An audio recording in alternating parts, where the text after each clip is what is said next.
Kategorija društveno odgovorna kompanija godine. DM Drogerie Markt.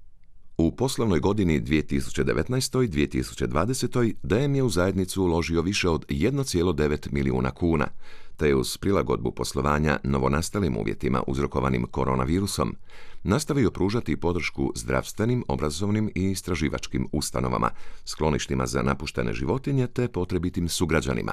DM je nastavio i s naporima na smanjenju utjecaja svog poslovanja na okoliš, kao i pružanju mogućnosti kupcima da daju svoj doprinos okolišu u svakodnevnom životu.